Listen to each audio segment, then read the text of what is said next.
Hello, and welcome to From a Basement in Tulsa. I'm here with Mr. Jono. Say hello there, bud. Hey, man. The biggest douchebag I've ever met. The douchebag formerly known as Jono. Okay. Or Van Riss. Yeah, Van Riss sounds better. Well, let's get started with my favorite song. It's been stuck in my head all day, called The Motions by Van Riss. Just take a chance on me. I promise there's good you'll see. Oh, but you never ever got my heart.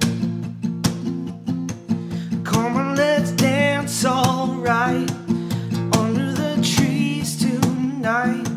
Oh, we can make it go right back to the start. Oh, stop wasting all your time trying to hide between the lines. If you feel you've been going through the motions, take your hands and just let go. I'll be the one who's there to catch you. Follow this moment now. Don't worry, I'll show you how. When your bones are wearing thin, you remember it feels like heaven to begin again.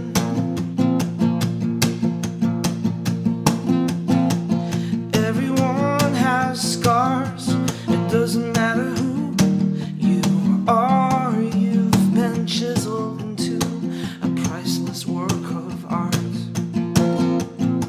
And it was God who formed you, so don't let her distort you. You were made for a love with no intentions of giving up. If you feel you've been going through the motions, take your hands and just let go.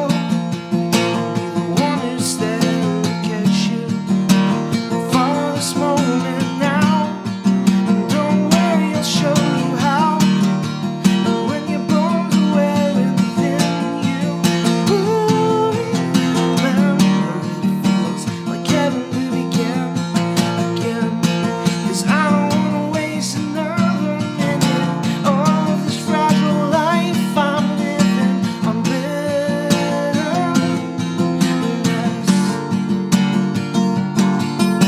So don't waste time thinking of past lovers, and don't give up, 'cause you'll find another in time.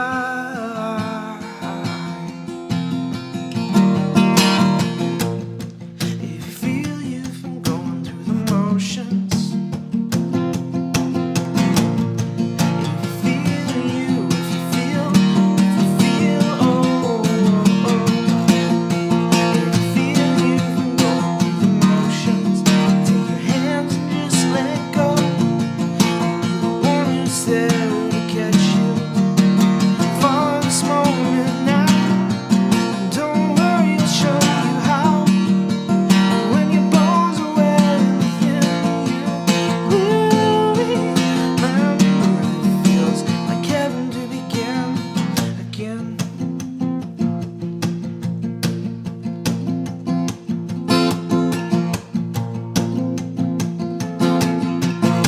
It feels like heaven to begin again. Man, when you were playing that song, I found it so difficult to not sing along. I was like, oh yeah, I'm recording this. I can't take your hands and just let go. I could, I probably should have. It would have been fun. you should have just, what was that time that I was at a studio and you showed up and we concluded that you could sing like a freaking angel? Like nobody knew. It was like, you've always had like a rough, rugged voice, and then it was like a choir boy. Like, I don't know how you do that. I didn't know. I think that may have been the moment that I learned that I didn't have to have while I was singing. I've talked about it. I didn't remember like when it was, but that may have been the moment. Like, oh yeah, I don't have to sing like Nickelback, Creed, whatever it was. Yeah, I'm not sure how that happened, but you laid a track of backup vocals on, I think it was that song, or it might have been another like slower song on the album. It was pretty good. It may have been the motions, huh? Yeah. It could have been. That's probably your instinct to sing on it. That's probably it. I have sang on it. I'm still waiting on that royalty check, bud. Me too. Let's cover let's cover why I called you the biggest douchebag. Okay. Because I don't know. I still don't know. I don't even remember what that happened. I think so. I mean, let's preface real quick the word Jono. Like back in the days of MySpace, when I was like 15, Jono was like my thing because my full name's Jonathan Van Rissighem. And that's just like way too many letters, and so I just went by Jono, and like that, you know, my dad to this day, like every time he sees me, he's like, "Hey, Jono, how you doing?" And I'm like, nobody calls me that. I still do. It's still on my phone as Jono. It's staying forever. There's just like few people that just like say that, and then man, like, yeah, like, man, I think I told you you're gonna play my CD release show, and then I didn't book you, and I think you were pretty ticked. I don't remember that at all. I don't think that was it. That's not why that. I don't think I would have been mad about that. I would have understood. I always understand when people, like, even if we email somebody for an interview and they just don't respond. Yeah. I'm like, I get it. I understand. Yeah. And so like, actually, I don't email anybody. Lord is the pro at that. Yeah. And it's funny. We're not covering why I called you a douchebag, but we'll get there eventually. I got like a scam Facebook message. Yeah. And it was just like. It was like, if you're Steven's brother, call me ASAP. And Steven is my brother. And I was like, I'm not calling you, weirdo. So I like called my brother and I was like, hey, do you know this person? And are you okay? And then like he was like, yeah, I have no idea who that is. And I was like, oh, good. Okay. Weird. I was like, I messed up. I was like, I think you've got the wrong person.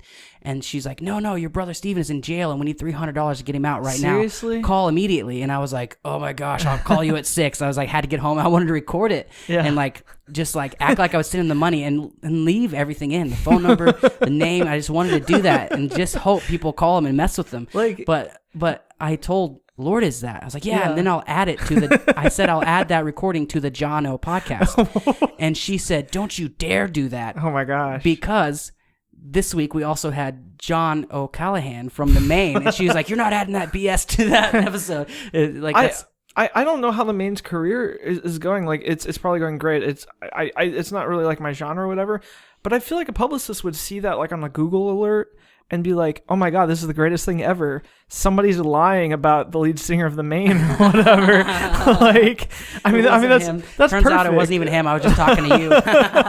Yeah, no, and it's perfect for me too, and you. You get noticed, I get noticed because I'm mistaken. Man, you know, I loved it. That guy is such an artist. Like, really, I love that. I'm getting nervous thinking about it again. I was like I should add in like the hello. He was like, hello, I'm calling for Jason Ferguson. And I was like, hello, is this John? Like, it was seriously that bad. And then like I had to cut out the first few minutes because my voice was so like, how are you? Like, you gotta know what I was doing. Man, there's definitely an art if you want to get a hold of like people that matter is, I guess what I'll call it, because it's not famous people, but like famous people, it's not like you can't call a famous musician and be like, hey, can I open for you? Because like he doesn't call that shot. But there's just like this weird brevity and like science to it. And like, I mean, it doesn't work with everybody, but I've got this like email format.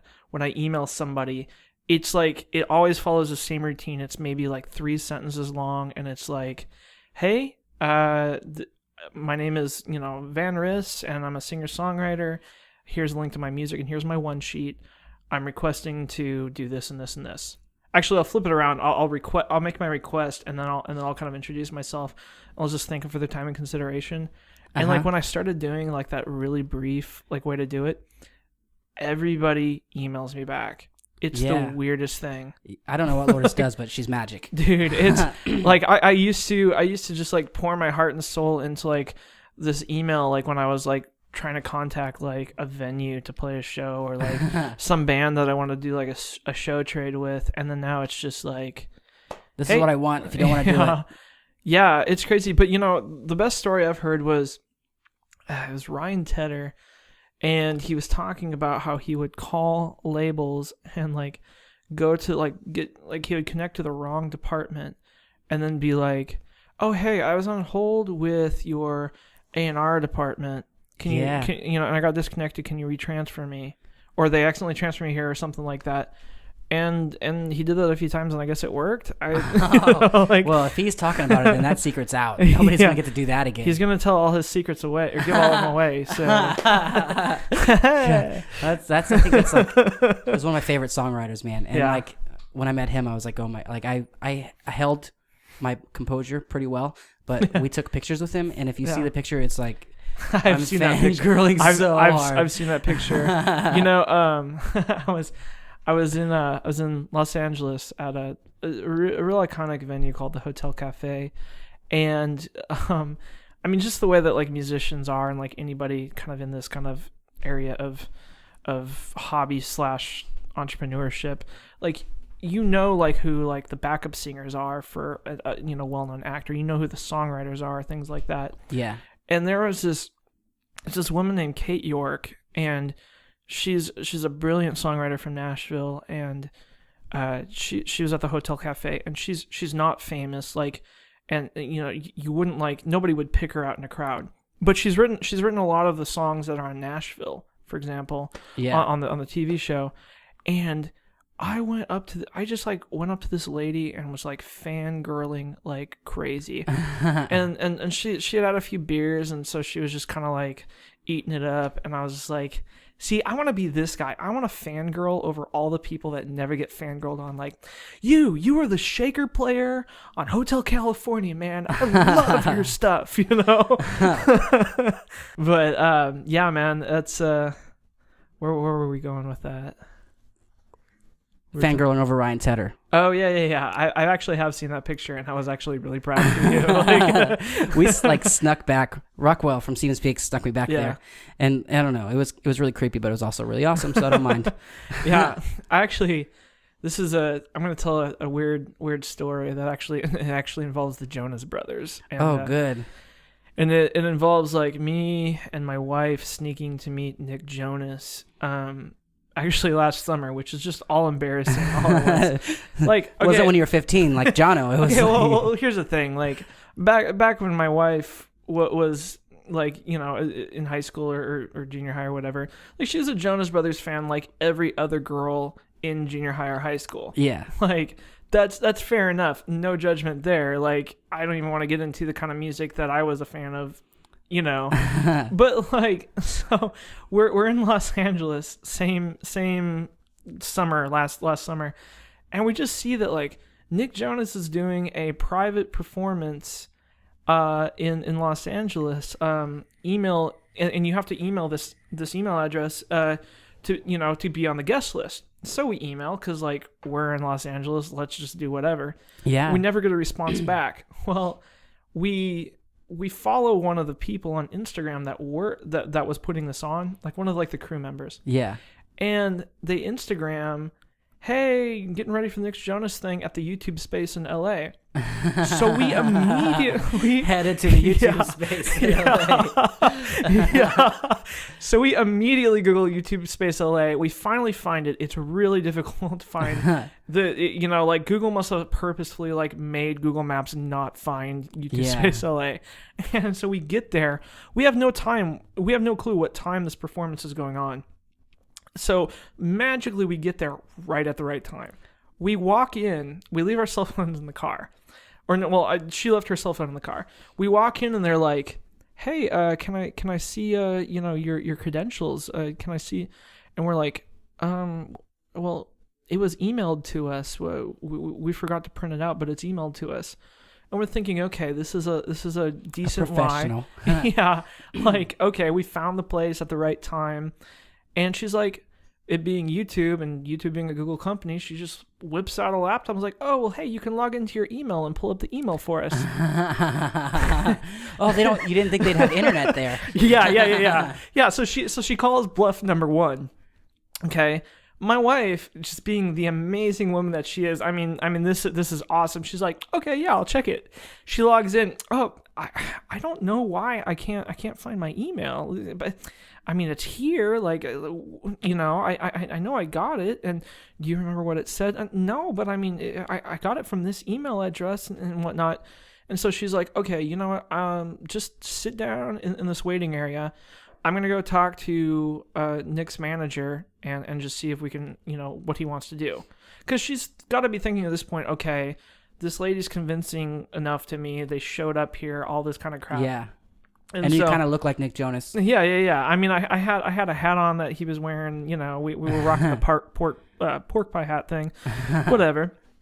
And so we sit there. Of course, she forgets to talk to the manager. Yes, And so we just like, we're poker face the whole way through. We cut to the front of the line, and they go, okay, Nick is going to do 2 songs, and we have way too many people here because we didn't think all of the people we invited would show up.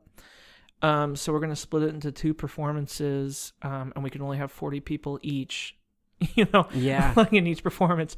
So thankfully we cut to the front of the line. I hope nobody got left out, but so we go in there. No, you don't care. I don't care, man. Anyway, it was amazing. Like, so he's doing some like acoustic performance for his new album or whatever, and so like we watch a song, we do a Q&A. Like, I'm the only guy in there. It's always like I mean, some of these girls were just awkward. Like, there's this girl in front of us that referred to herself as Victoria Jonas, and she was like, she got to ask a question, and like she started like hyperventilating. It was just like the weirdest. All she could think of to ask was, "What's your favorite brand of shoes?" It was, and like, oh, weird. Yeah, and then like when the host of the questionnaire like came to grab the microphone, like the girl just like would not give it away. It was just like, I want to keep talking to John. Yeah, Jonas. I said Jono. I want to keep talking to Nick. I've never witnessed like a like fangirl like true fangirl like breakdown moment like that. Oh, whoa. But it was one of those things. And anyway, I still have to say, that was the best fangirling experience I've ever had. And when we were leaving, we were like, hey, we were told we could get you guys to pay for our parking out there. They freaking paid for our parking. That's so the best. That's like better than meeting Nick Jones. Yeah. Did you get to ask him a question? Oh, heck no, man. Like, what would you ask him? Like, why do I don't even know, man. Like, just why? I would just say why. Whatever. Like, no. Why was Pom Poms the single you released on your last album? Or I don't know. I miss out on a lot. I mean, I've missed quite a few, I guess, chances to fangirl, but I never really listened to the Jonas Brothers. And a buddy at work, Mr. Layton, sent me a few of the songs off his new album to hear, and I didn't get it. One song was good, but I was also listening to Sam Smith at the same time, so like it was hard to get me off of that one song. But yeah, I missed out. I mean, I am a fan of fangirling. It's fine. Yeah, yeah, man. I can definitely respect it. Like the musician side of me, like if I've been around a famous person or if I ever do meet somebody, of real notoriety, I just have this attitude of like I should act like they don't matter at all. Because it's just like this mental thing of like, well, I should be at this level someday. Like, and if I treat them like they're way above me, then how am I ever going to mentally like attain that? Yeah. Like, I don't know. I mean, that might be the wrong way to look at it, but I also feel like they probably deal with like, oh my gosh, you're the greatest person ever. I love your song. Do something for me. And like, I just want to be that guy that like sees somebody and it's like, hey man, how's it going? Yeah. Just leave it at that. I don't know. I don't think I fangirl hard. I try to just, breathe. Yeah. If I'm meeting somebody that famous, like make sure that's really all I got. That's all I can do. Yeah. But I mean, I don't know. Like, have you ever had somebody like approach you and like, not like fangirl, but I mean just like think of you like on a different level? Yeah, I've never had that, but like I imagine like it's happened a couple times and it's really strange. Yeah. Never too crazy, and it's always somebody that's younger that hasn't realized that I'm just another idiot, just like everybody else. Yeah. But it's never been too crazy. Dude, I think the coolest thing I've ever had, like, I don't know, like, I had Ben Kilgore come up to me one time and go, I was at South by Southwest and somebody asked me about you. And to me, that was like the coolest thing in the world, that like somebody at some like indie music fest was like, hey, you know this Van Risk guy? And I'm like, dude, let's just do that. I just want everybody to approach. Somebody knows who I am. Whoa. Anyway, I don't even know. I don't remember what the story was for why. I don't. Yeah, why are we talking about? We were talking about me calling you a douchebag. I started the episode with that, and now we're a few minutes in, and I haven't even covered that. I don't really think you're a douchebag all the time, but I think somebody just thought you were a douchebag back then, and like we've been friends since like I think you've known me longer than my mother has. Like, man, we've played. It's been. I think I met you probably like 2008. Maybe that's like 100 years ago. And so Yeah. like, and then like you met sober Jason. Yeah. And then you were there when sober Jason started getting fucked up hard. And so you were there. Like the initial drunk Jason appearances were like, those are supposed to happen in high school, but I was already like 21, allowed to be around other people drinking, and I was just like so terrible at it, like really bad at drinking. I never got better. I was always an idiot. But like, I don't know. It's funny to me that you were there when like some of the weirdest stuff happened. I don't know, man. I mean, I know at that point in my life. I mean, shoot, I was like, okay, I'm gonna have to do some math here. That was what, 6 years ago. So I was probably 20 or 21 at the time. Yeah. And it's like, I mean, dude, when you think of who you were at like 20 or 21, and then like cut to 6-7 years later, Yeah, it's like, crazy, right? There's I feel weird saying this on the podcast, but there's been a couple people contact us, and they're like, I really want to support young bands, but I can't imagine sitting around talking with like 17 and 18-year-olds. I have no idea what we talk about. Like, can you imagine? Like, yeah, I remember when I was 20. I mean, I've always wanted to be doing songwriting on some sort of level. I mean, ever since I was a little kid.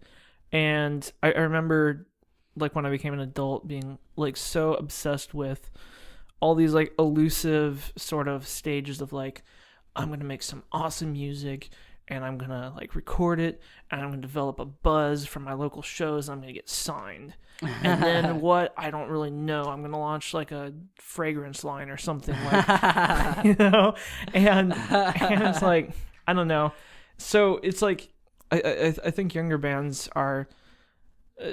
This isn't to fault them. This is just like a lack of life experience thing. The only thing that they can really ride on is ego. It's kind of their drive. It's like their band image matters and things like that. And I don't know. Like, I've kind of learned later on how much like a lot of that is just like a myth. You know? Yeah. and so my interpersonal relationships with people are different. And I know when I was first starting out, like, I'd invested so much time into songwriting and then so much time into just everything, every aspect, not just time, but I had invested a lot of money with that time. And I had a lot of affiliations of like musicians that would play live, or musicians that would help out with stuff, because at that stage, like, everybody's helping everybody. Yeah. But like, nobody really understood what it was like to be the person that has to buy all the mics and, you know, pay for all the gas and book all the shows and write the songs and record all the songs and then promote the songs and purchase everything along the way. And so like, I had some people that I was affiliated with that, like, they thought that they were like an equal partner in this, and didn't look at it from my perspective that like, no, like, I need to break even before you start splitting anything with me. Yeah. Or before it's even economically possible to go do this. Yeah. Yeah. When you leave, I'm still John Van Rissegem. Like, that name is still mine. Yeah, exactly. The funniest thing first is Arliss. Our friend Arliss Moon. I love his song so much. But like, one of the funniest things, I think he was joking. He may not have been joking, but I saw him at a show, and somebody was like trying to tell him to do something. Somebody in his band, I think maybe it was Daniel. And then Arliss was like, whose name is on the bill? And I was like, that's the most amazing thing I've ever heard anybody say. You know, well, it was funny because, and he may have come up with that on his own, but I remember having this conversation with him of a John Mayer interview on David Letterman. And I remember John Mayer was coming across like a total jerk, douchebag to people. And it was because like David Letterman he was doing the John Mayer trio, and David Letterman had said something like, hey, so why'd you pick the name John Mayer Trio? Like, isn't that egotistical or something? He said something like that, and John Mayer just paused and was like, I think it's fair. Nice. And it's like, yeah, and I think the backup musicians would have thought that too. And so it was like, I don't know, like, everybody's worked a job where like they feel like they're really busting their butt for their boss, and their boss just doesn't understand them, and they deserve more money and they deserve more respect. And it's like, from their perspective, like, it's true. Like, the boss needs to appreciate people and reward people and encourage people, and encouragement goes like such a long way. And that's just something I've learned as I got older. But you also have to like stop and think, like, how much revenue am I making for my boss? You know, and not that I view it completely that way, with music, but it's at the same point, it's like, okay, like, I have to fuel this somehow. Yeah. I was gonna. So why I was calling you a douchebag was, I think some people thought you were a douchebag, which happens probably for some of these reasons here. And I just thought it was hilarious to call you that, and it just stuck. And like, I think you always knew that it was never like harsh. No. I was like, hey, there's that douchebag, and then then drunk Jason would just shout it out everywhere because he takes things that may be funny and then just wears them out. well, it's funny because that's kind of where I was going with it too. I always kind of knew that. I was just like, I don't know. I reached a point for myself where I'm like, you could be Jesus Christ and people literally hate you. You could be like supposedly the most perfect person like to ever exist, and people still want to put you to death. It's like, and so that's kind of So you're like, screw it, I'll be an asshole.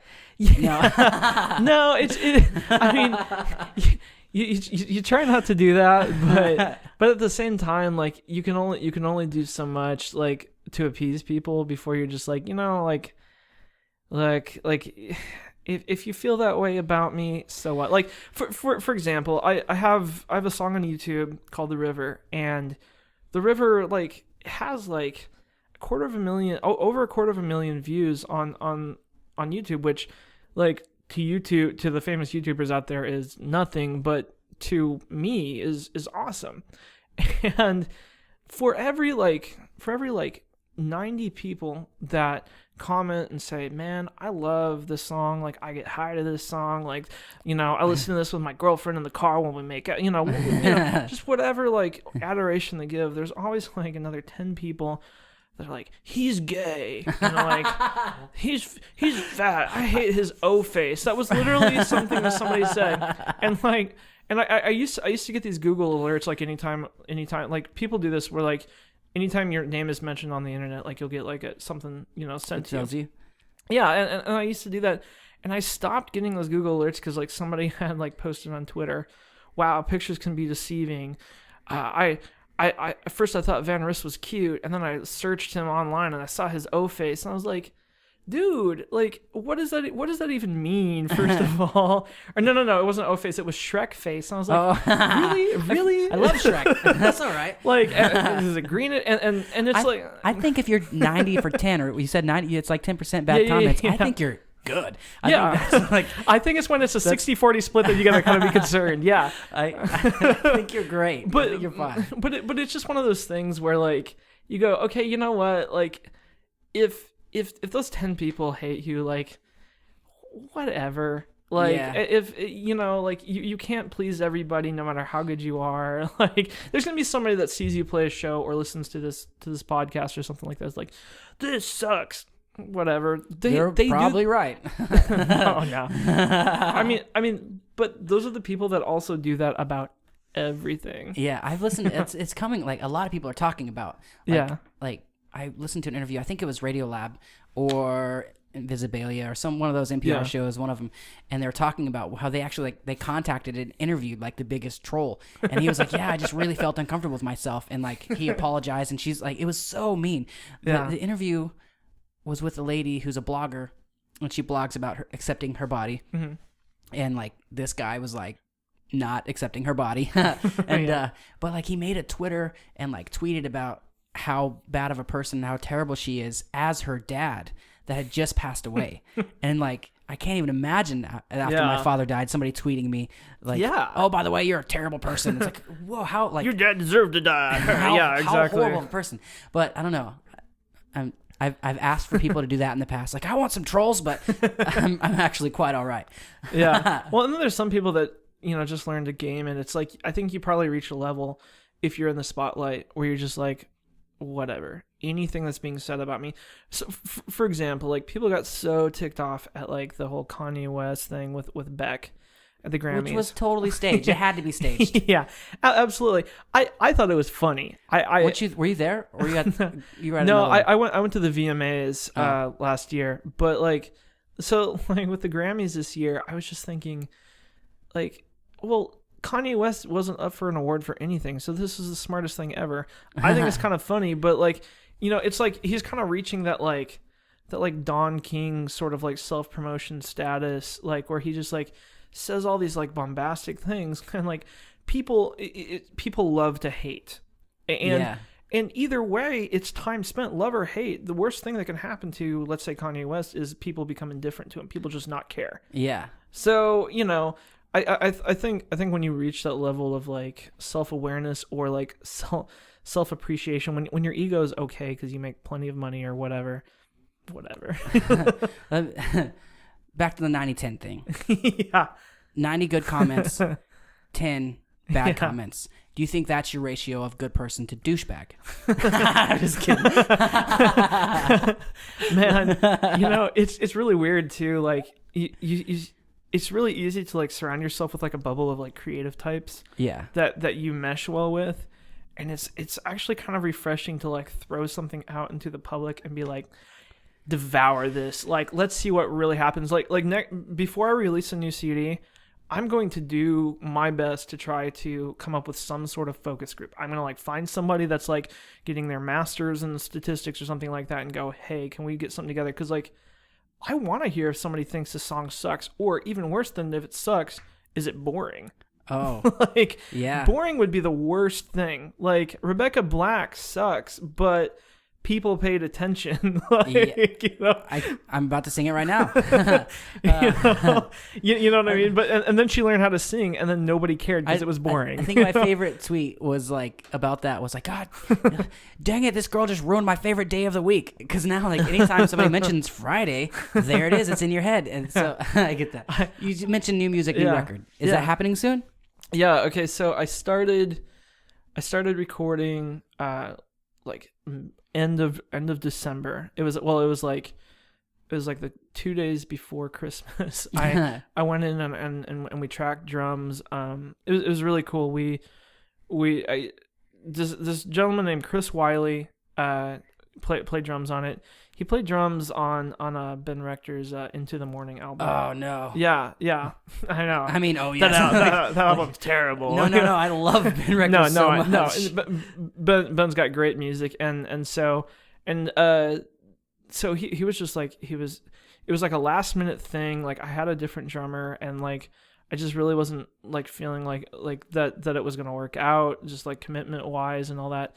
And he just like showed up last minute and just like, man, he just tore it up. Like we spent 2 days, we got 10 songs tracked, and like, but we were in this studio in Bixby, Oklahoma, called Bixby Music Exchange, and it's just in downtown Bixby, and it's like, it's kind of like you were talking about Arliss Moon back in the days of like Tahlequah, when like we would go up there and play shows. It had like that kind of like run down vibe. It was like, I loved his studio. Yeah, me too.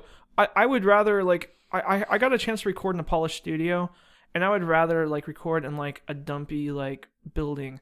And this wasn't necessarily dumpy, but it was an old grocery store with like a vaulted ceiling, and it was like completely, I mean, the live room had no sound isolation, and it was cold in there and rugged, and it was like perfect. And so anyway, we did the drums then, and then we were going to record the rest of it at the end of February, and then we got word that the guy that owned most of the gear was moving to Austin, and so we're like, oh crap, let's hurry. Yeah. So we recorded almost everything else that really needed to be recorded in a professional studio with huge preamps and old mics and things like that. Yeah. So I did all my vocals. We did some upright bass, some Hammond organ, some electric guitars, things like just all the above. And anyway, yeah, it's been great. It's been like definitely my funnest experience yet. That's in the awesome. Studio. That's cool, man. I love hearing that. Yeah. Can we play one of the songs that you're recording? Yeah, Downtown Girl, the song I'm gonna play next, is actually one of the feature songs on the album. Awesome. I'm looking forward to it. Here's Downtown Girl by Van Riss.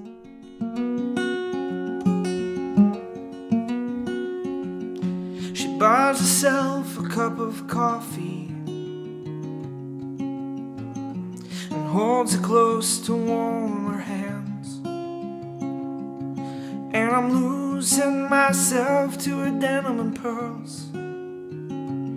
I know she's my downtown girl.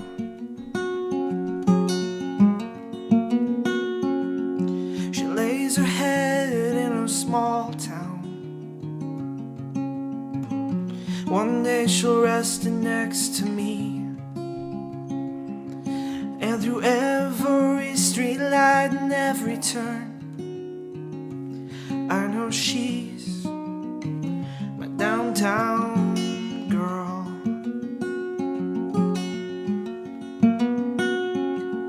Surrounded in this towered maze, she tries to find her way down these one-way streets.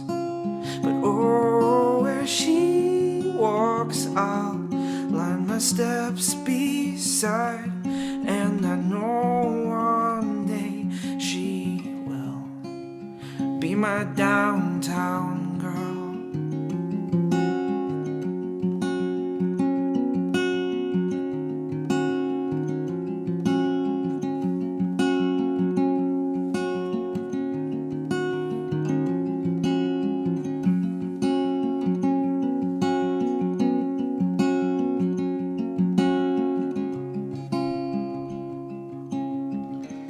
One day we'll wake up in this town, just won't look quite the same. But no matter our fate or the state of the world, she'll always be morning sunrise and midnight love affairs, autumn sunset, firelight and winter air. I'll thank God that I met her and never forget that she's my downtown girl. She's my downtown girl. Downtown girl. Oh, oh, she's my downtown girl.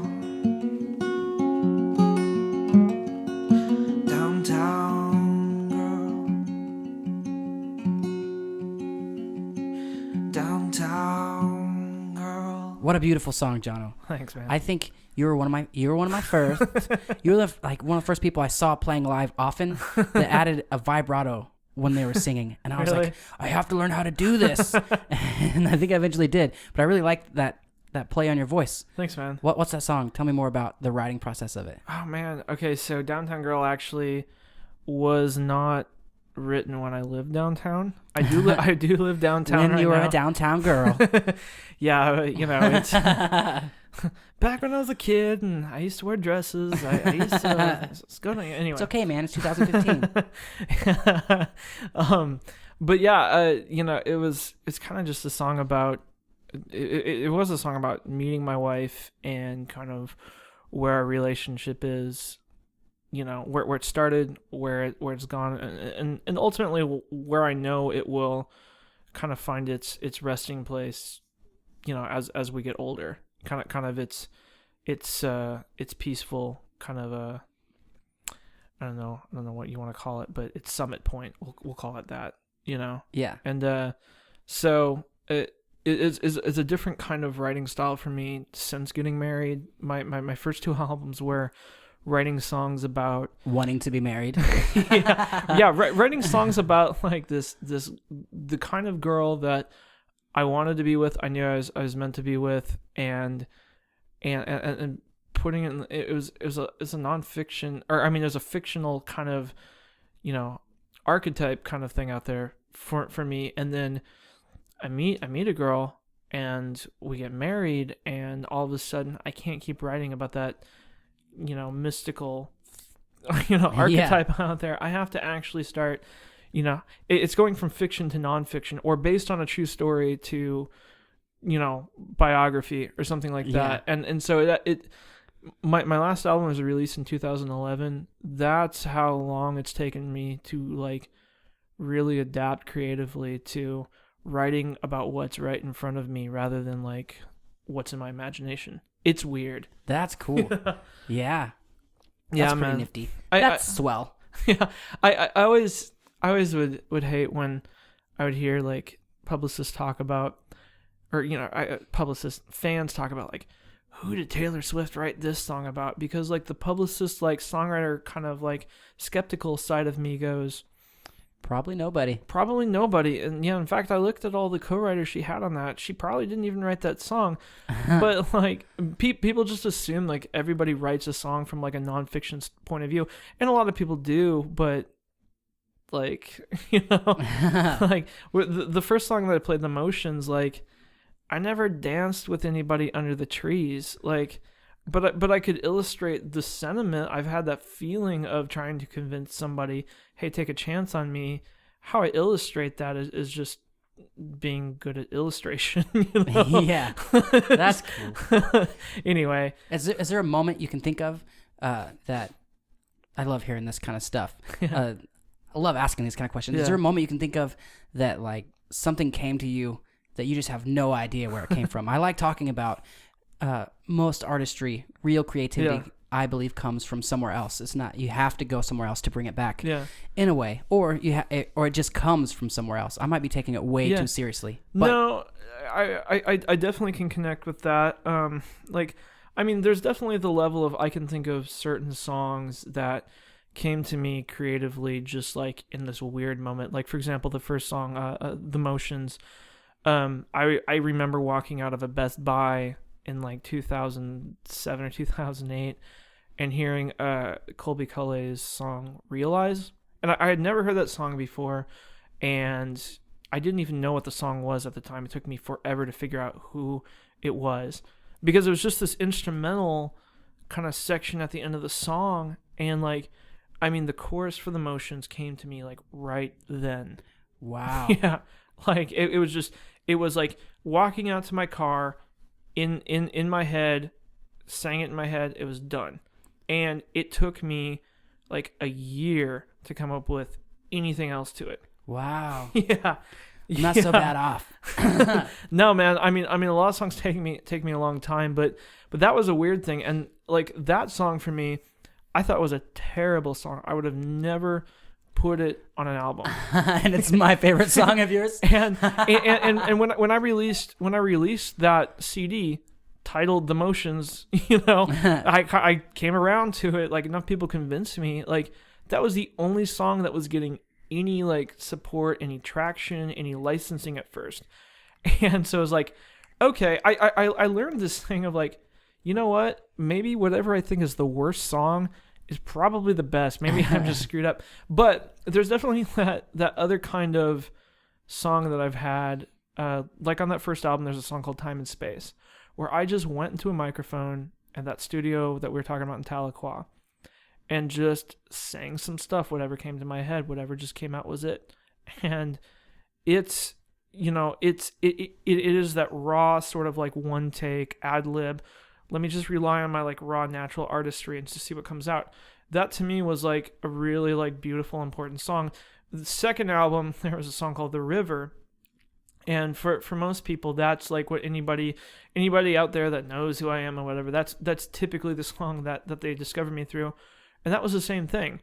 Like, I played a little guitar part that sounded like some pizzicato strings, and I looped it, and then I just sang some words over it, and that was it. It didn't take any time to think of. And like that kind of stuff, it's like I don't know if it's God. I don't know if it's just human nature or it's magic, man. Yeah, it really though is. It's like you can't replicate the parameters of it. Anybody else couldn't have just came up with the same song and it sounded the same way, or it's just a really cool thing. All of the creative parameters that make something happen, and like I don't know. I mean, have you ever had the reverse of this, where like you're really trying to like formulate something and like really push a song that like probably just isn't going to happen? Yeah, I don't spend that much time with it. It's really strange how I do it. Like I'll try. I don't know if it's just I have no attention span. I keep myself way too busy. Yeah. But when I try, I'm gonna sit down and write. It just never works for a long time now. I have like all these ideas written down. Some of them I really, really, really love. But then when I try to make it into a song, it doesn't happen. If it doesn't happen in 15 minutes, I'm distracted. I'm drinking more coffee and doing something else. So I don't really have that. Do you? I know I go through this. Like I've gotten better about it, but I used to go through this thing where I assumed that like if a song came to me and I didn't remember it like 10, 15 minutes later, it was just a bad song. Like, have you ever done that? Like, probably 15 not. minutes. That's a long time to remember something, man. Like I'll hit. I have to like I try to write it down. Sometimes, but a lot of times, it's just I'm thinking about it for days, and I'm like, yeah, you know what? I better write this down. Like, okay, I've been thinking about it for quite a while. I know, like I'll have this moment of like. And there's got to be some sort of chemical explanation for this, but like I'll be like between going to bed and like really falling asleep, and I'll like kind of be like drowsing off, and I'll come up with the most amazing hit song in the world right then, and I'm like, oh man, I gotta get up and I gotta like document this somehow. Like this is gonna be good. As soon as you get up, it's gone. Oh yeah, and like in my head, I convince myself it's so good you're going to remember it in the morning. Never remember it in the morning. Yeah, I've talked a lot about that. I asked a guy named Parker Simon this question. I asked Parker this song. I asked him this question, and I think it's really fun to think about if your phone got stolen. Yeah. Right? I know where you're going with this. Go for it. Your phone got stolen, and people are either going to read all of your text messages or listen to all your like demos and read your lyrics. Which one would you prefer? Oh god, my text messages any day. the voice notes came out on the iPhone, and I don't know who actually used them, but I know every musician was like, "Finally!" Yeah, our mutual friend Rockwell. I think at DeMayo I was seeing him, and he lost his phone. He was so devastated. It wasn't like I don't know my wife's phone number anymore. It was like I have so many demos recorded on that, and I like felt for him so bad. I don't know if he ever found it, but I was like, yeah. Well, you know. The thing with that is like I started backing up my like voice notes and my notes like literally now, and I did this by accident, but I was like, I'm gonna roll with it because this is cool. Anytime I access a note on my phone and I like amend like a song that I'm working on in the notes section, it stores it in my Gmail. I don't know how that happened, but that is cool. Wonderful. and terrible at the same time, because like when we're talking like 8 or 9 years old, and I really was like into writing songs like for the first time. Like I was terrified of anybody seeing the crap I was writing. Like it was like because I mean, of course, it was the most elementary stuff, but like I had pages and pages that I would hide under my bed, and it was like just like terrible like basic rhymes and things like that I was just like. I like dread the same way now that I dread anybody reading like the notes section on my phone is like anybody finding like old songs that I wrote when I was a kid. For sure. There's a song out there, a girl, I don't remember her name. I wish I remembered her name. Like the first, it wasn't even a song, it was like a poem. I wasn't even a musician then. I was probably 15 or 16, just stupid, which hasn't changed, but I wrote her, this pretty girl in high school, I wrote her this poem, and it was like, I think everything ended with E. Like, I hope you notice me. I hope that you can see. I hope that you see your beauty. And like, I'm so terrified that it's still out there somewhere. I'm so terrified that she saved it and like it's gonna show up sometime. It's like the only thing. Like, I luckily never got into sending like nude pictures. That was never my thing. But I would rather I'd almost rather that happen than that stupid song. I'd be way more embarrassed about the song. Like, I would when I was in like early adult years, I would go on like I would date, you know, like have like some stupid like, you know, date a girl for 2 weeks or 2 months or something like super like short term, like not important in the grand scheme of your life. And I had this song that I was working on for my first album called Escape Plan. It didn't make it on there. And it was just like, it was a song about how like I'm not going to write a song about you. not like Sarah Bareilles, I'm not gonna write you a love song, but like I didn't write the song for you. This is like it's a breakup song, but I didn't write it for you. I'm gonna tell myself that because I'm gonna move on to somebody else. That was kind of the premise of it.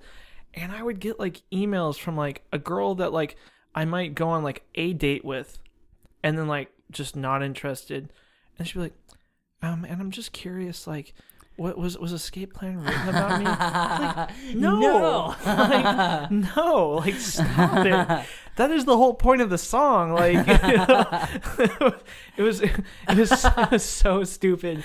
Have you ever had, this is maybe I'm only weirded out by this, but several years ago, I would have girls like try to hit on me with lyrics about like the saddest song I had written, like the only real breakup I had been through, and it's like the most liked song I think still today. But like they would come sing like that song. I'm like, are you hearing the words? This isn't like impressing me. This is like, why would you try to hit on me, making me think of them?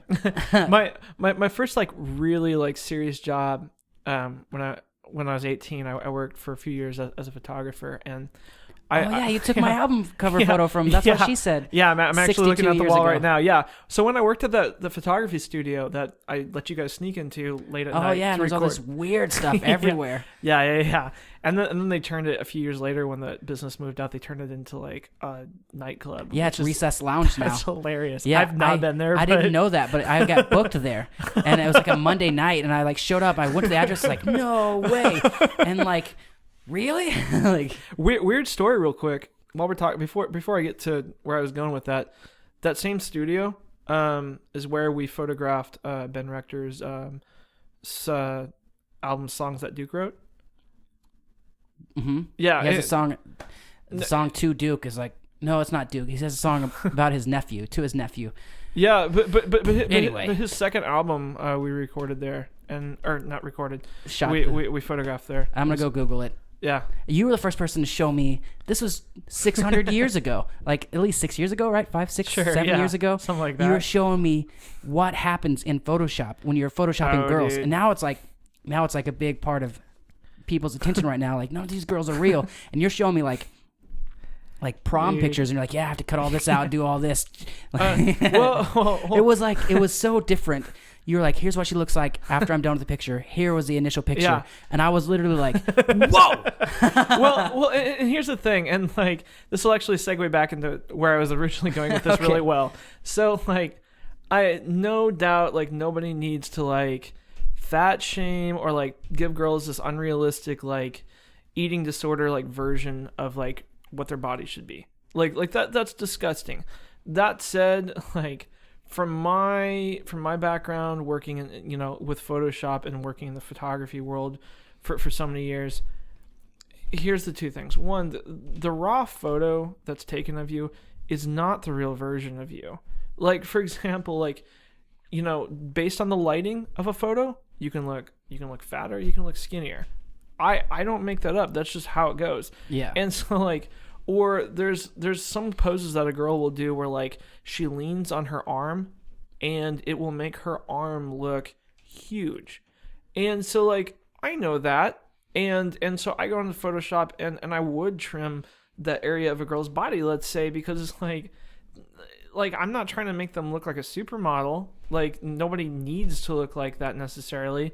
But also they definitely don't have this, like, a huge arm or anything. Yeah. So it's That's like the first time I've ever thought about that. Yeah, it's just like, you take a photo, kneeling on the ground upwards towards somebody's body, and they're going to look disgusting. You take a photo and you, like, aim it down towards their head, shooting it above them, and they're going to look skinny. It's just like, I mean, remember back in the days of, like, when social media first was on the scene, like MySpace, people would be like, that girl's got the angles. Yeah. It's because, like, girls figured out, like, oh, if I, like, raise the cell phone or whatever Canon power shot all the way above my body and straight down at me, like, it'll be the most flattering thing, Yeah. So, I had MySpace angles. Yeah. If you see me posting a picture still today, I try to hide a little bit, but that's why we need selfie sticks. Well, like, everybody wants to, like, look their best and like present the best version of themselves. And so like some people, they have good sides that they think, well, both sides are probably just fine, but it's the area, like the one that they feel the most comfortable with. And so it's like when I would do stuff, it was like I could go crazy with somebody and like really ridiculously like change the way they looked if I wanted to. And sometimes people do want you to. Yeah. But a lot of it was just like, I'm going to like find the version of you that is actually true based on my eyes, based on what I know you look like, and I'm going to try to make sure like it's the most comfortable version of that. Second thing on that is like magazine covers. Like I've had to try to make magazine covers. Dude, you are trying to get as much room for text and all that kind of stuff as you can. So, like, while, like, the Photoshop stuff on magazine covers is ridiculous, it's not ridiculous simply because their, like, bodies are sculpted. It's ridiculous because the girl is boobing out. Like, let's just call it what it really is. Like, I mean, not saying it's not appreciated to a certain extent, but, it's like, But yeah, anyway. That was a long-winded little rant on that, but yeah, like I would go to these proms and like take photos of the prom, and there was always like some moment where like something from a girl like slipped out, or like a guy was like way too excited to see his date. Oh, and we would have we would have to edit stuff so much. I mean, unreal. And what girl wants... yeah. Like, seriously. Like... Because, like, it's in a dark room, there's flashing lights. It's not like you have time to, like, see if somebody is, like, really letting loose. Like, you're just I'd rather taking not photos. look. I'd rather just see the pictures later. I can't imagine you, like, walking up to, like, a teenager and checking. Like, let me get a profile here. Well... hey, man, you shouldn't have came in sweatpants. Well, and it was always weird because, like, I mean, I was 18. I was, like, fresh 18 when I got this job. So, like, me, like, going to a senior prom and photoing it was, like everybody is my age. And so, like, it didn't feel like you were, like, this old dude at like, a kid's thing or whatever. But yeah, and my boss had this, like quota of, like, I think, like, 100 images I needed to take an hour, which is just ridiculous to try to attain. So I just go to a dance floor and just start click, click, click, click, click. Yeah. But we had gotten in trouble because we had just, like, uploaded straight from the camera, not even like editing through the photos. Oh no! And there was one. Yeah. There's one that slipped through. Absolutely. Oh no! Absolutely. Well, and so bringing me to what I was originally talking about, because you were talking about the breakup song and how you're like, do you not even like realize like what you're singing? Dude, freaking Lips of an Angel was always the slow dance song. And it ticked me off so much. Because it's like they're romantically slow dancing. And it's like, honey, why are you calling me so late? My girl's in the next room. Sometimes I wish she was you. Yeah. It's like, that is not acceptable to slow dance to. Like, go back to Journey or like whatever like song it was before that. Like, I'll Be Your Crying Shoulder or whatever that song was. Like. That's funny. I've seen people like really angry that they think their boyfriend's cheating, but they're like jamming to that song. I mean, I loved the song. I really loved that album by Hinder. They're coming to Tulsa, and I hope to go see them. Like, I didn't even know they're still playing shows. But like, I was a real fan of them before. Like, I would have been like 18 or something when that album was out, and like, it brings back good memories. Yeah. Of like calling girls and be like, oh, I wish you were here. You got the lips of an angel. I checked up on them recently, incidentally enough. That's Hinder, by the way. Did I say that? Go on. Yeah. And like, they have a new singer. Have you heard of this stuff? No. That changes everything. Yeah. They have a different singer, and I mean, I'm not familiar with their stuff, but I was like, oh man, I wonder what their new singer's like. So I searched on YouTube. I couldn't find anything new. It was all like Vivo channel, like Lips of an Angel era stuff. Yeah. Anyway. Well, maybe he's awesome. I don't know. I really do want to go see him. Yeah. Man, let's play another song. Sounds good, man. We've been talking too much. We're gonna get more singing done. What do you want to play? This is another song off of the new album. Do you have a name for it yet? I don't have a It name should be for Jason it. Ferguson. This is off the new album Jason Ferguson. It's called California Come On. All right, here it is.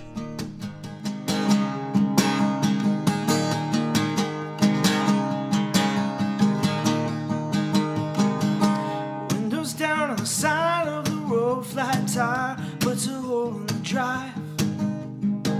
My car's a piece of work for sure, but it gets me home alright.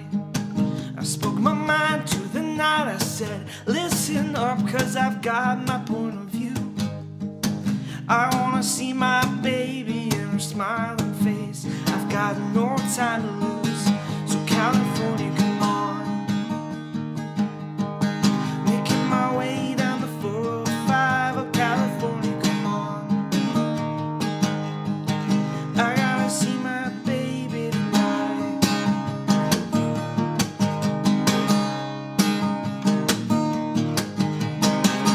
A music man, a dream, a guitar, but friends were of concern. A boy like this will never be faithful, and soon enough you'll learn. And so I said to her friends, you better listen up, cause I've got my point of view. I wanna see my baby and her smiling face. I've got no time to lose, so California, come on. Making my way down the 405, California, come on. I gotta see my baby tonight. I'm gonna kiss her real slow, from her head to her toes, making up for all of our lost time. California, come on. I gotta see my baby tonight, and when I walk right through the door, and she puts her arms around me, oh no, I couldn't ask for more, so California, come on.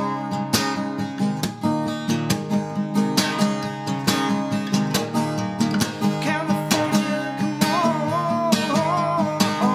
Gotta see my baby, come on. Making my way down the 405, oh California, come on. I gotta see my baby tonight. I'm gonna kiss her real slow, from her head to her toes, making up for all of our lost time. California, come on. I gotta see my baby tonight.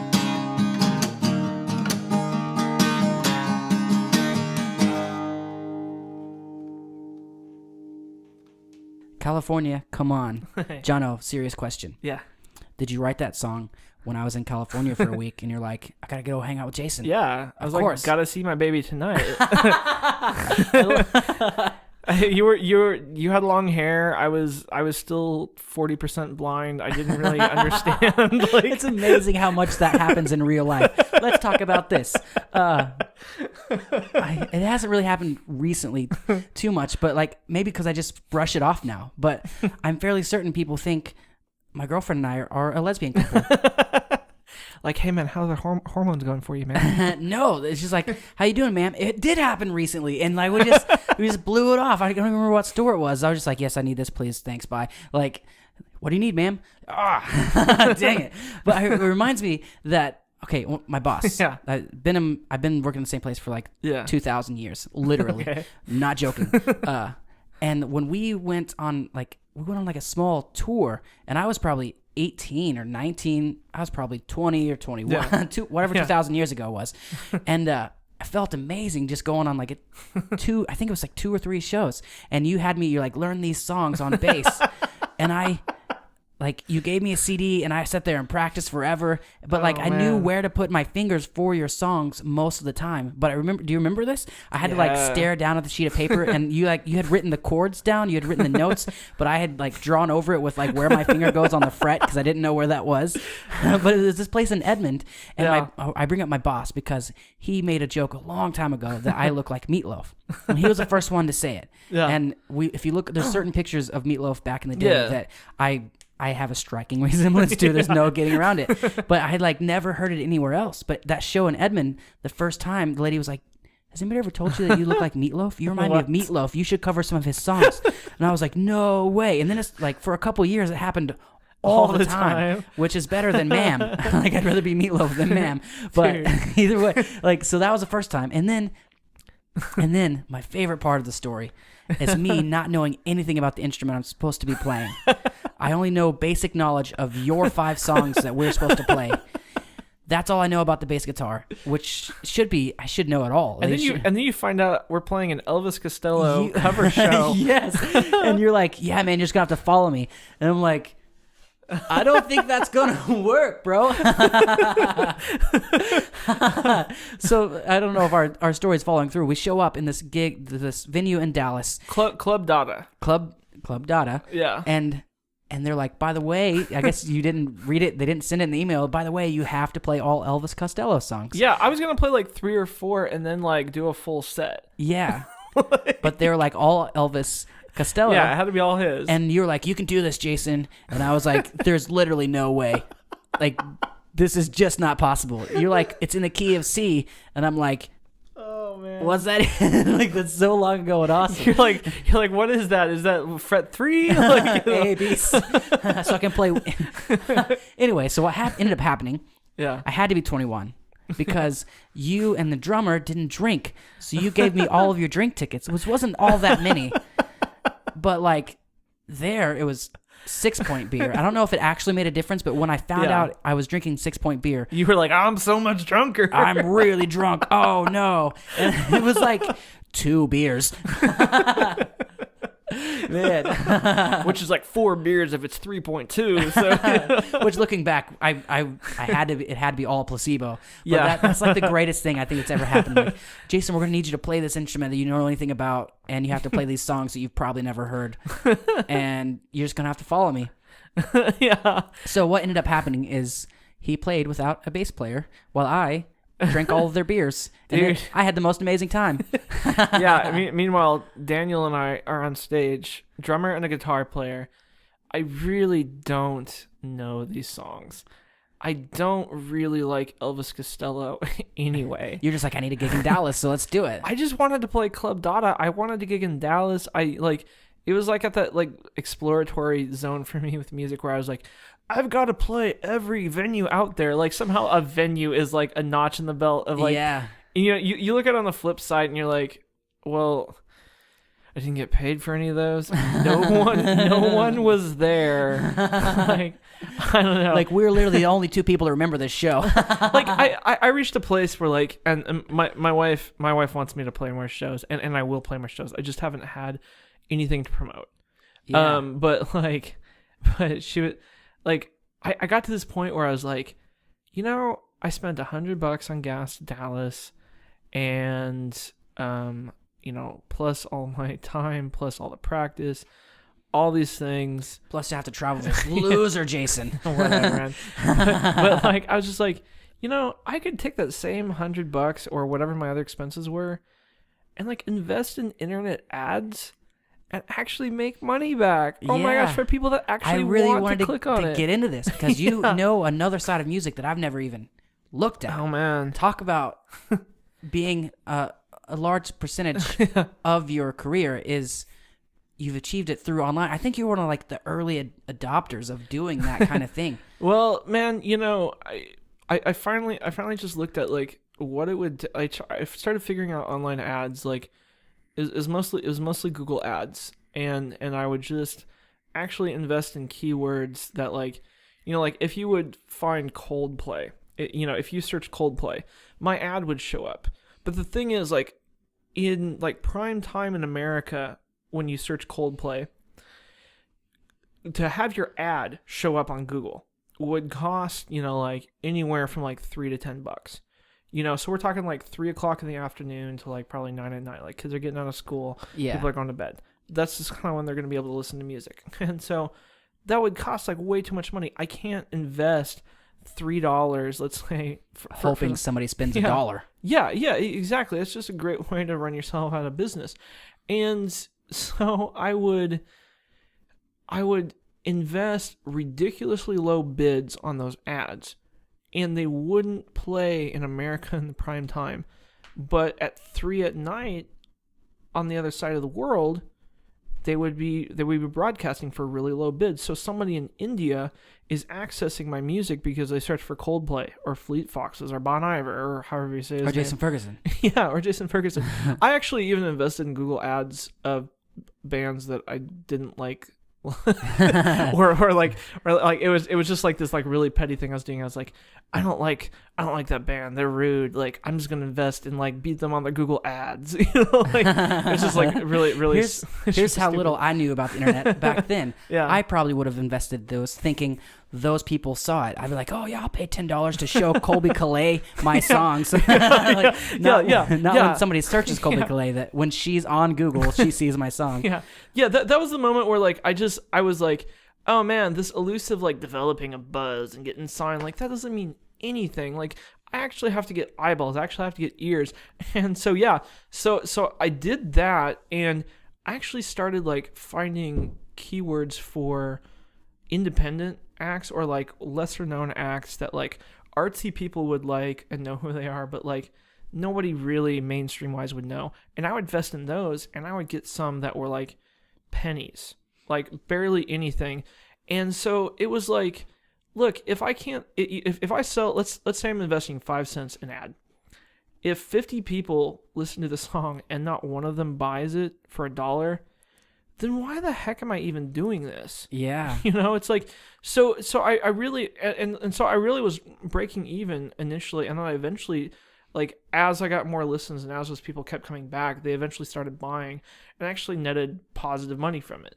So that was just kind of how I got, and like I was getting contacted from like booking agents in like India. I got to go to Germany and do a tour there, like all sorts of crazy stuff that and it really was just like being able to market online. But before I forget, before we go away from the Dallas show, do you remember when I drove up the exit ramp onto the highway? Yes. What? It was, we were trying to see. That was insane. I think we were trying to see some kind of memorial, or I don't know. You were just like, there was one touristy thing you wanted to see. I think it was like the Kennedy assassination area. Yeah. Whatever it's called. Yeah. Yeah. And you were like, yeah, we'll just go the wrong. Yeah. Well, like we had stopped at like Jack in the Box or like a gas station. I don't think that's the most memorable thing to me. I think that's the first time I saw somebody have GPS on their phone. That's when this was. Somebody had an iPhone, and that's what I was looking at. I was like, what? This dot's following us? That's when this was. I just remember like this car like speeding at us on the exit ramp, and he like rolls down somebody's like, what the F? And I was like, I didn't even say anything. I just like backed up. Sorry, bro. But I remember though on that trip, like, you know who I am? I'm an Elvis Costello cover band that doesn't even need a bassist. I just don't like that guy's songwriting. It's just like there was one song that was there were 2 songs that were a lot of fun, but it was just like too many chords and like, I don't know, like there's nothing wrong with, I respect Elvis and all that, but man, like it's not your jam. It's just not my thing. And yeah, but I just remember you on the trip, you were like, we're driving down to like Oklahoma City or to Edmond or whatever. You're like, guys, I know you guys do this all the time, but like this is one of the most biggest moments of my life or something like that. You're like, I'm just really excited to be here. and like I finally made it. Daniel and I are like looking at each other in this like crappy like Dodge Caravan or whatever like crappy used vehicle I was driving at that time, and we're like, seriously? I don't care. That was an exciting time for me. It was fun. I was on the road playing music. I didn't have to pay for the gas. I didn't buy the microphones. There you go. I didn't even have to buy the bass. I didn't have to write the songs. Didn't even have to learn the songs. No, yeah. You know, I love how you're doing this, because I put all of my hope in the internet right now. Yeah. Like, I'm ready for Google to bring on the Singularity or whoever it is. Yeah. Bring it on. Let's do it. I want some virtual reality. But with music, with independent people, yeah, I really put all of my hope into people doing it on the internet. Yeah. Much like you've done. You've got some crazy cool things. Yeah. Which I love so much. Thanks. Here's the opposite example. I have some friends that are doing really well right now. I'm really happy for them, and like I really want them to succeed. But how they're doing it, I don't think I could do it. Right. The main reason is probably because I'm not being offered it. That's the main thing. If I was offered, it's just not. They're not doing anything weird. They're just shopping to labels. The labels are looking at the management, all this stuff. But just the guy walking around, there was a label executive or something like that at the show coming to watch them, and like all the other bands were nervous, and which understandably, again, if I was playing, if I was playing a label showcase, I would be nervous as crap. But being a guy in the crowd, I was so like bothered by his that ego. He's just like. Just that control he has over them people. Yeah. I'm just like, you can have that control yourself if you just figure out how to do it. I don't know how to do it, but you can have that. And so like somebody having that much control over anything I do just bugs me. The idea of it just. Yeah. When I was like probably like 18 or 19, Arliss Moon had, like, I connected with him and I was like, hey man, you should let me just like try to be like a manager for you guys. Like, I don't freaking know what like a manager does. Like, I think independent bands manager sort of thing is kind of a joke, to be honest with you. It's like, just a dude doing stuff so the singer can drink. Well, and the thing is, like, not in Arliss's case though. yeah. But like in real business, why do you need a manager in a real business when you have so much stuff as the owner of the company that you can't do because you don't have time, and you have employees that you've hired, and now you need a manager to manage over them? That's logic. Yeah. Like, that's business. We were kids. Who needs logic? Yeah. We were just like, well, all the bands that I like to listen to have managers, so I need managers. And so I was just like, okay, let me just, and I learned a lot because Arliss wanted to be signed and Arliss wanted to get out there. And I was just like, well, what do you know? I don't have money myself to do this on my own, but I really want to learn. Like, let me try to get you connections. And I actually got him a couple showcases. And like, I mean, it was the label was called A Brave New World. Yeah. Yeah, Diaz Veil and The Wedding were on there. Yeah, both which you really like. And like, we went to Nashville. You said that judgingly. No, I'm just kidding. You went to Nashville. Go on. Like, we go to Nashville. Like, we play a show with Jackson Waters, and like it was a great show. And like, so a guy from Credential Records comes out there, and a guy from the guy that runs A Brave New World was out there. And I remember thinking to myself, like, this guy is just a title. Like, these bands, like he's got good bands in his label, but like, try to like come find the most famous person on that label and tell me, like, how much money do you think they're making? Because you're not going to make that much money. You're probably not going to make more than that.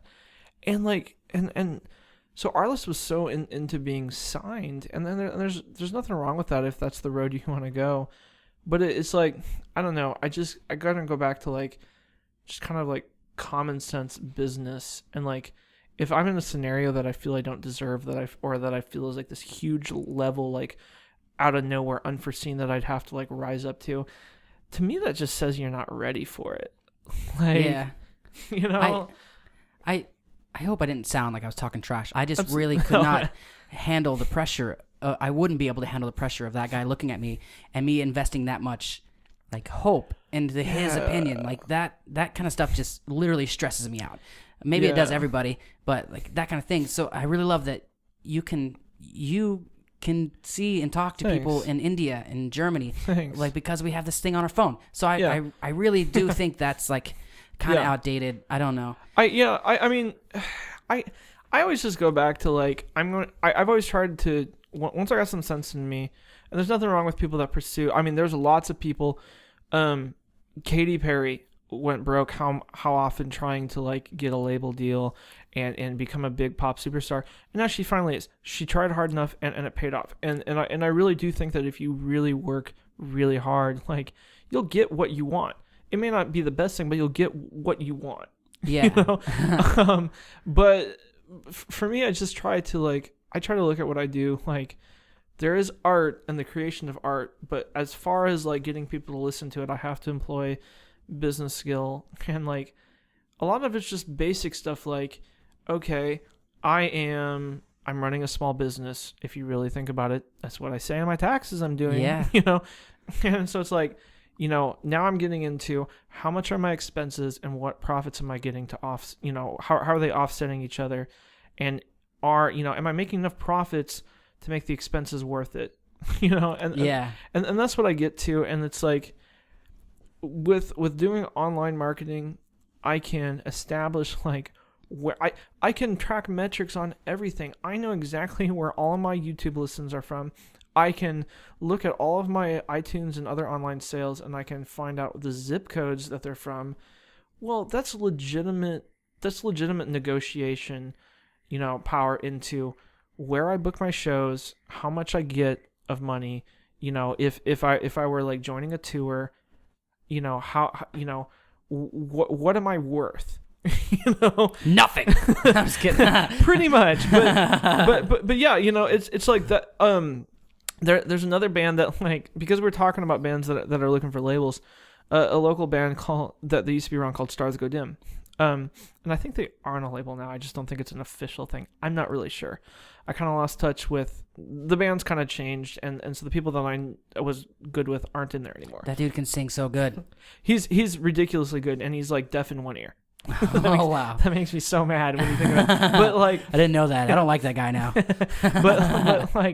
but that band, they were really seeking labels, and they were from bands before that had been on labels, so they knew how that worked. Yeah. But they were giving their album away for free. And like we would go on the road and we would do radio shows, and like they would get, I don't know how much money they were getting on the shows, but they got enough to, fill their tour bus up. You know what I'm saying? Like they were on that level, and they were just giving away their music for free because like the data is what mattered. Like, wow. It's crazy. Awesome. Yeah. Anyway, I hope they keep making songs. I love that guy's voice so much. Yeah, he's really good, man. All those guys were just really good at what they did. Joey Avalos produced a previous guest's album. Which one? Parker Simon.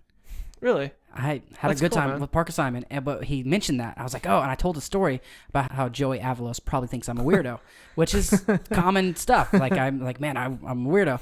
But then, like, Parker releases, he shares the episode. Joey comments, I don't think you're weird, man. I was like, oh no, this is like sometimes I forget people listen to this thing. Yeah. Oh man, people are listening. I gotta tone it down, man. Yeah, Joey Avalos and Michael Wittig were like my dudes, man. Like those guys were so much fun because like Michael was the bass player, and he was also the bass player for his previous band Pillar, and I hated Pillar. I thought Pillar was. I just hate it. This is another thing we disagree on, the Wedding Kiss Veil. Yeah. Pillar was like one of my first favorite bands. Like when I first started going to shows, that was like the band. My younger brother was the same way. He loved Pillar. I just thought they were stupid. I was like, POD is way better. These guys are weak. Like that's how warped my taste was at that point in time. Bro, do you even POD? Yeah, and anyway, like so like one time we're playing a show in like Pittsburgh, Kansas, and like. It was just a weird show, but fun, but just like a kind of a weird experience. And it was late. We were on the bus riding back, and I was like, "Guys, I just want to let you know, I hated Pillar." And Michael, like, me too. Is that what he said? No, Michael was just like, "It's okay, man. Lots of people do." And then there was one show we played. Like we were in Emporia, Kansas, and like. This is back when I was young and stupid, and I was dating this girl that was just ridiculous, and the breakup had happened like that week, and I was not in a good place. And so like I get on the tour bus, and I can see them not in a good place, and they're like, "Hey, what's up, dude? And like, what's going on?" And I explain it to them, and they're like, it's John's birthday show tonight. It's John's birthday tonight." I'm like, "What are you guys talking about?" They're like, "Our roadie, it was his birthday last night. It's been his birthday a few nights." So we would go to the show, and they would tell they told the DJs it was my birthday, and then I was newly single. Okay? How drunk did you get? Then it's my turn for the interview, and like it was ridiculous. And so I go there that night. I play my set. Like it was a huge crowd. It was like one of the funnest shows. And like then they get up afterwards and they're like, "Guys, just want to sing happy birthday to our opening act, Van Riss, everybody sing happy birthday and buy him some birthday drinks." That's what I was saying. this girl, this girl comes up to me. She wasn't a girl. She was a mom. Okay, she was probably like in her 30s. Yeah. She was like plastered drunk, and she's like, I really want to have sex with you. And I was like, was like, okay, really? Would you like a CD? And she's like, I want to have sex with you because you're on stage and that makes you famous. And I was like, what is going on? Like, this is the most retarded thing. Is this real life for like real musicians? Like, another thing we disagree on. I think that's the most amazing thing that's ever happened to you. After that, the radio station picks us up in this like limo, like a party bus, kind of like limo. And dude, it is just a sausage party. There's not. It's just a bunch of like DJs, which like are the sexiest men alive, obviously. Like, you know, but and then it's us, and they take us to it's a small town, like ridiculous small town, and like no offense, Emporia, I like you guys, but you know, but you're no Tulsa. This nightclub that they took us to for the show after party. Yes. It was like a metal building, okay? Like it was a metal building, and like they put us in the VIP section. Ooh. So like, you know, everything is just like a curtain away from the non-VIP section. You are 6 inches above the ground with a little like stupid there's like less rope disease up there. Yeah.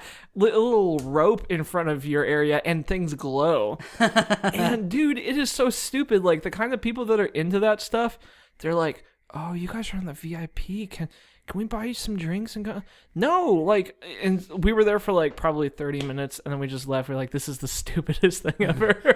My funniest, I never really got into strip clubs. Yeah. I went a couple times when I was 18. Never really got into strip clubs. I tried everything I could. I couldn't get into it. But we went. My favorite strip club story is we went for my buddy Brad's 30th birthday party up to we went to a lake house. It was me and like my old band, the Bro Hiram. You remember? Yeah. Definitely. And they partied. I partied. We all went to the strip club because it was his 30th birthday, and just I guess that's what you do on your 30th birthday. And we kind of had a goal. Living the life, We kind of had a goal, like a joke but real goal, to try to bring a stripper back to the lake house. And I had like 200 shots before we left. That's quite an exaggeration. I was drunk. Jason was in full force. And I was no inhibitions. That's probably the most like successful I've been hitting on a girl. And she wasn't pretty. She was like, well, yeah. If you're trying to get a stripper to, we just wanted to bring strippers back to the pool. Leave with you. You're probably, I mean, I've never tried that before, never been in that scenario, but I'm guessing you're kind of bottom feeding at that point. Like, which one of you is desperate and broke enough because you didn't do a good job to come back here? We weren't trying to, like, hook up with them. We just wanted to hang out with them to say we hung out with strippers afterwards because we weren't in the VIP area like you guys. Right. We had to work for it. But I mean, how much is the VIP area? I have no idea. She couldn't, she's like, I can't go back with you. I got to get back home. And I was like, really, why? And she's like, because I have 6 kids. And she was like 22. And then like she did. And like I was drunk. We still got a number. I still got a number, which is, success, whatever you want to call it. But then like the rest of the night at the pool, when we were back there by ourselves, because drunk idiots, I kept bringing up, I was like, oh guys, I gotta quit drinking now, I gotta get a better job. I don't know if it was all joking or if I believed that now I was going to help take care of 6 kids because I got this girl's phone number. and it's like I don't know, every time somebody talks, like, I don't know if I can handle this, I wonder what my kids' names are, like that kind of BS. And then like she texted me the next weekend. She was like, yeah, I'll come to Tulsa the next weekend, and I had a gig. It was like a big gig. She texted me, but she didn't say hi. She sent me some weird like porn picture. That was like, and she sent it in like a group message, like to make it look like she wasn't purposely texting me. And then I didn't respond, and then never heard from her again. I probably have it in my phone still. We should call her up right now. One time, I can't believe I have a similar story. Okay. One time you were stripping, and I walked in, and it was like, you were still drunk from that time a few weeks back. It was still in your system now. This is back when I had like a flip phone. Okay, so like 6 months ago, I get a picture text, and it's of this like big black woman, completely naked, and I was like, who is this? Or no, it said it's your girl LaQuisha or something like that. But it was like it's your girl LaQuisha, and I was like, who is this? And she was like, it's your girl. And I was like, we've covered that, but who? And I was like, no, you're not. This is the wrong number. And then like I just never heard back from her. I was just like, can't believe you just sent a naked photo to the wrong of your nasty body to somebody, and they were not appreciating of it. Just put in random digits, see what you land with. Yeah, they're in the 918. It's probably close enough. Before Tinder and Grindr, That's probably how it was. That's probably how it worked. Man, I never. We have to quit talking. Yeah, we do. We do. Now's a good time to talk about where can listeners find your music. Obviously, YouTube is a good place. Give us some links, my man. Okay, youtube.com/vanriss. That's VANRISS. Shorter than when I was going by Van Rissingham, my full last name. I've known you for 300 years. I still don't know how to spell it. It's all good, man. Nobody else did. youtube.com/vanriss, or you can go to vanriss.com, or you can go to Instagram/vanriss, or however you find usernames on there. Just you can search Van Riss all over the place, and you'll find my stuff. Finishing up a new album right now. I'm still editing tracks and getting that finished, but I'll have a new full length out sometime soon this year. And so yeah, I'll leave all those links I can find in the description. So listeners, wherever you're listening, you can probably just click the description, find links, and I'll send a link for the pre-order to Van Riskham's album, Jason Ferguson. There you go, man. There you go. We should start a Kickstarter. You can send it. Let's talk about Sunrise. Okay, so Sunrise is on my second CD called Passenger, and it was just about new married life and like just the kind of new married life with just like the grudge of the 9 to 5 kind of clocking in, working, really just wanting to go spend time with my wife and the way that I want life to really be. And a lot of it's just about priorities of, learning that a job, a career, and things like that aren't really what matter. It's really what you get from that. And so that was what Sunrise is about. Right on. Yeah. I've had fun, man. Hey, man. Thanks for coming been a great and time. Bringing up all these old stupid stories. I look forward to having you back, and when that lovely wife of yours can join us. Yeah, she's launching a clothing store next month, so she definitely wants to come by and imagine she'll bring busy. you. What's her website? Threadedfox.com. Threadedfox.com. Right. Yep. She's got a lot of talk about. She's been in like Vogue and Glamour and like stuff that's way cooler than me. Like trying to one up my wife. Like I send a press release out to a newspaper and they never publish it. She sends one out. She gets like interviews like immediately. Not even because cool. What she's selling is good. Yeah, because everybody Here's wants Sunrise. it. Thanks. Monday morning comes, I'm up against the gun. A week of 9 to 5s, hallways and fluorescent lights. You fill up my head, here now, there and then. I wanna spend the rest of life, all its moments surrounded by sunrise. Believe me when I say that I wanna wake up every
symphony, last breaths and heartbeats.